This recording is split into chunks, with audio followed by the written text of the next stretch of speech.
വിഷ്ണുവേട്ടൻ എന്തൊക്കെയാണോ ചെയ്തത് അതിനെല്ലാം നീ ഉത്തരവാദിയാ. ഇനി അഥവാ അരുതാത്ത എന്തെങ്കിലും ചെയ്തിട്ടുണ്ടെങ്കിൽ നീ കൂട്ടുപ്രതിയാ.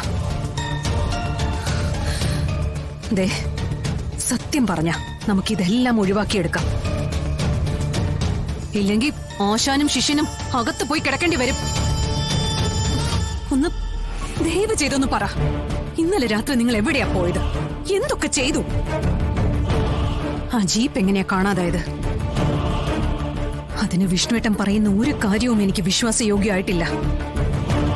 പറയ്, എന്തൊക്കെ കുഴപ്പങ്ങളാ ഇന്നലെ രാത്രിയിൽ നിങ്ങൾ രണ്ടുപേരും കൂടി ഉണ്ടാക്കിയത്? എന്നെ ചോദ്യം ചെയ്യണോ? അതെ, എന്നോട് സത്യം പറഞ്ഞില്ലെങ്കിൽ പിന്നെ നിന്നെ ചോദ്യം ചെയ്യുന്നത് പോലീസ് ആയിരിക്കും. അവരവരുടെ കൈക്രിയകളൊക്കെ ചെയ്തോണ്ടായിരിക്കും ഇതൊക്കെ ചെയ്യാം. ഞാൻ തടയില്ല. നീ നിലവിളിച്ചു പോവും. നിന്നെ പോലെ ഒരുത്തിന് പിടിച്ചു നിൽക്കാൻ പറ്റില്ല അവിടെ.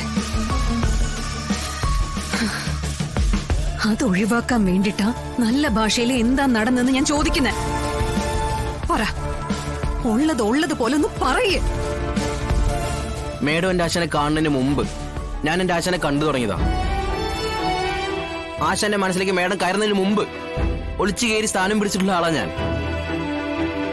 ആ എന്റെ വായിൽ നിന്നും ആശാനെതിരായിട്ടുള്ള ഒരു കാര്യം ഉണ്ടാവുമെന്ന് പറഞ്ഞാ അത് ഞാൻ മരിക്കുന്നതിന് തുല്യമല്ലേ മേഡം?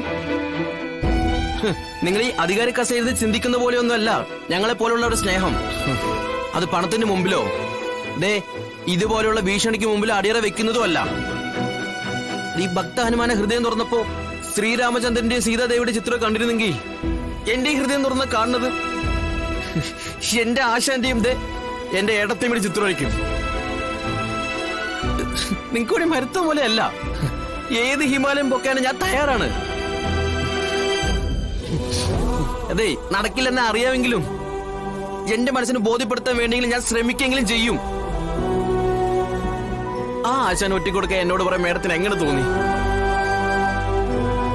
ഇനിയിപ്പോ ആശാന് വേണ്ടി എന്തെങ്കിലും ഒളിപ്പിക്കണമെങ്കിൽ തന്നെ ദേ ഈ ചങ്കിനകത്ത് അത് ഭദ്രമായിരിക്കും.